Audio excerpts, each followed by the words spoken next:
Quite frankly, I do not. I do not think that the school are preparing our youth for the future.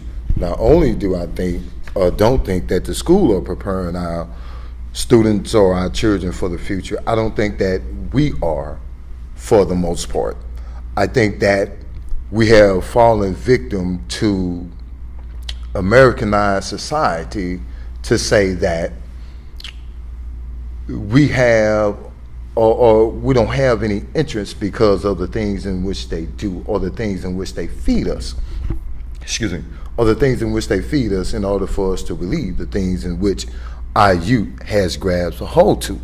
And the fact that we don't do anything, we don't like participate in the PTAs, we don't participate off into the school bond voting process or any of those things. One of the things that America is doing or the country is doing right now is trying to turn all public schools off into private or charter schools. Now, my question would be this, is that if I can send my child to to a private school or a charter school, what difference is there between the curriculum or the way in which they're being taught as opposed to the public school? I think that America says that all children or all people should have this thing about being able to be educated.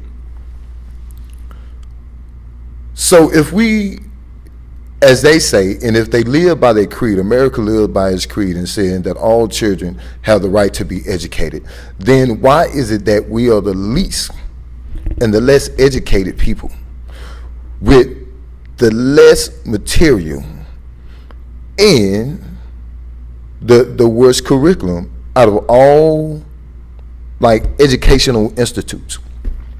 So I would think that if that is the America creed, then we should actually have them live up to their creed or live up to the things in which they say.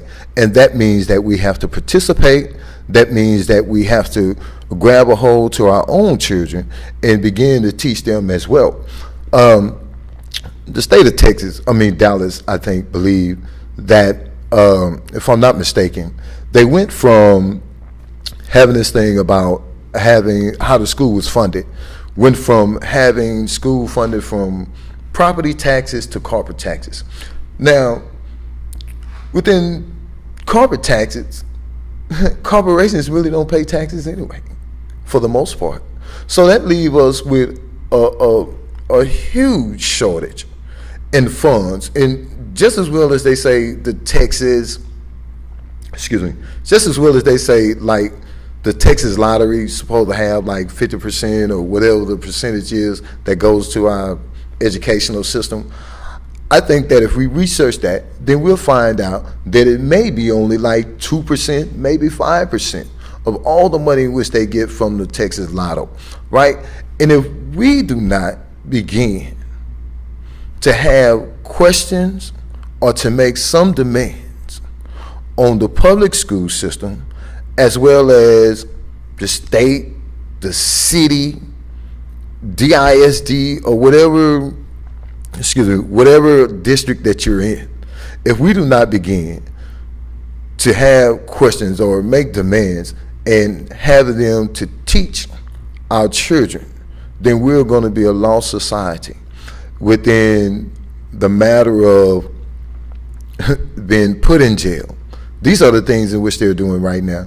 They're having studies about when we are going to drop out of school, or how can they get us out of school in order to turn us over to crime so that they may be able to fill these jail cells. And if you notice, within the last 10, 15 years, there haven't been any county jails, state jails, federal jails, or any of those things.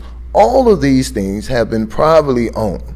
Now, why would you have privately owned jails if you're not planning on to make any money? If you take education away, then what do you have? You have a society that falls off into crime. And crime equates to what? Jail. And who pays for that? You. Me and you pay for that. For our children to be put in jail so that we may pay in order for them to engage our children because they do not want to live up to the creed in saying that we should be educated so that we may be able to make a difference. And once again, I say unto you, make America do right in which the things in which they say that we are or have a right to, I should say. Then we should stand up and have that right and have our kids educated. Thank you.